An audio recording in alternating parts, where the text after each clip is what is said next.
Welcome back to the channel. My name is Steven. I'm a pharmacist and I own 52 units. So I had a great question in the comments in one of my videos, and I wanted to share my response to that question. So the question was, I own two single family homes in a high cost of living market, and combined equity is about $200,000, and one property has a 2.7% interest rate. So, he or she got it during COVID, obviously, which is a great time in hindsight. And the second property he got at, or she got at a 5.7% interest rate. And the question was, at what point should I do a cash out refinance to basically scale into multifamily? And I love this question because this is something that I went through, right? As you saw in my videos, during COVID, when interest rates were low, I owned like 3 or 4 single family homes that built up about $1.5 million in equity.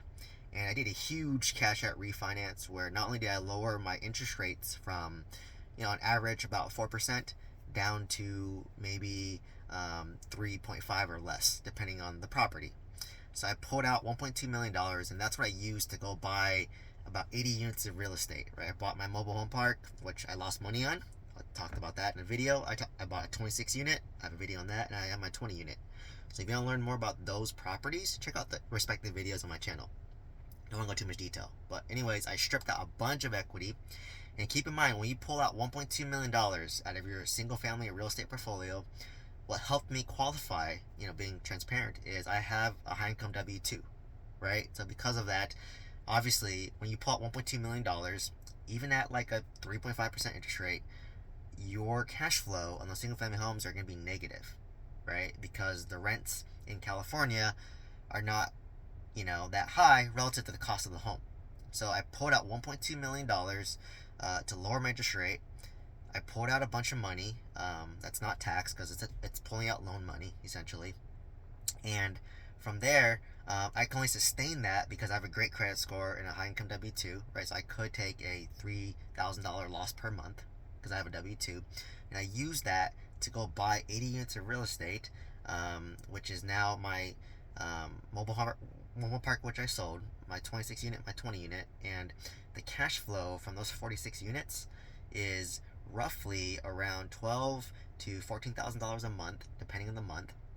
And that cash flow now, which took me 3 years to get there, basically pays for my negative cash flow on my single family home portfolio where I stripped out the equity. So I'm positive ten to $12,000 with my apartments, but I'm negative $3,000 with my single family home portfolio because I pulled out so much equity, and collectively I am still positive, right? Like about $9,000.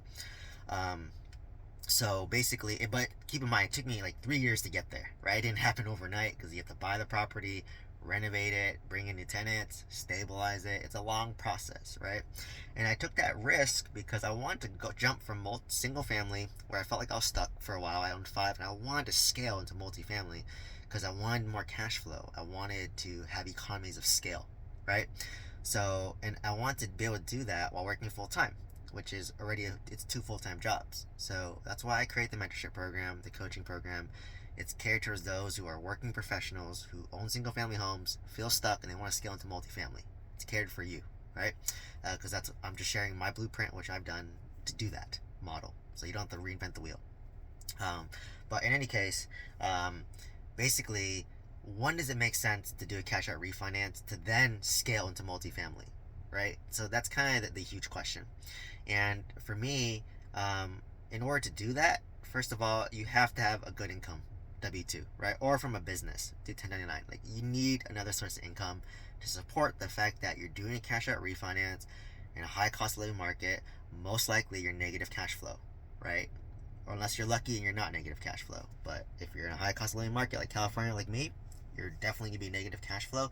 So how can you sustain that negative cash flow?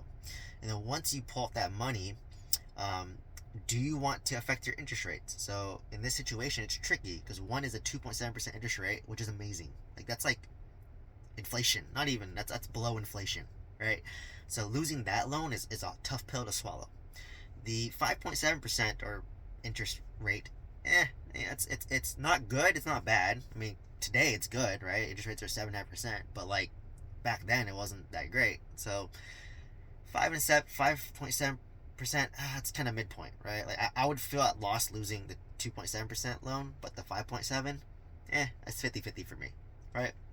So at what point does it make sense? So for me, and what I teach all my students who join the mentorship is you need at least $300,000 if you want to go into multifamily, right? So let's say you want to buy $1 million apartment complex. Depending on your market, it could range from 5 units all the way up to 20 units or 30 units, right? And you're gonna have to at least put 25% down on a million, which is 250K, and have another 50K just for reserves. And this is assuming it's a more turnkey property. If you're doing renovations like what I did, like I pumped in like $300,000 of renovation on my 26 unit and 120,000 on my 20 unit. So you're putting in money in addition to the down payment. In addition, you need reserves, right? So it's very capital intensive, right? So that's why I waited until I had, basically like, it's kind of overkill, $1.2 million. It was a perfect storm in the sense that interest rates were great. I was working W-2, had a source of income, pulled it out and did it. So for me, I would say a minimum, if you can pull out at least $300,000, that's when it may make sense, right? But if you can pull out a little more, like maybe closer to $500,000, that would probably be my personal sweet spot where I'd feel comfortable pulling out the money and trying to buy an apartment complex that I can renovate, value add, increase the rents after renovation, and then buy something off market using direct mail with instant equity day one, right? I did that twice, help students do that. So basically, that's the model I love, right? Like you can't go wrong for the most part if you buy under market, instant equity day one, and have the ability to renovate and then raise the rents, increase your net operating income, and then basically force appreciation, get cash flow, and even interest rates are high, you can still make that work, right? It just, the value may not be as high. So that's why I really love the fact that people start single family homes. It's low barrier to entry. You can do 5% down. Like I bought my primary residence 5% down, and I bought I think 3 of my single family homes on 10% down. Right. So single family is a great way in a high cost living market to get your foot in the door in real estate. Buy properties, and I think this student or this person bought it 0% down with a VA loan. Right? Even better, even more leveraged, right? But keep in mind when you're doing this, you are leveraging a lot, right? Like if you're putting 10% down on a property, you're 90% leveraged. If you grow $500,000 in equity in that property, now you're doing a cash out refinance, you're leveraging again, right? So when you're scaling, you're gonna over leverage. I'll be honest, I was over leveraged at 1.2. But now that I'm more stabilized and I forced appreciation, I forced equity, now I'm trying to deleverage and take some money off the table, and my personal comfort for leverage is about 50% right now. But if I were to scale again, my leverage is going to be higher than 50%, right? I know that it's going to happen because I'm going to pull money out of a deal, use that to buy another property.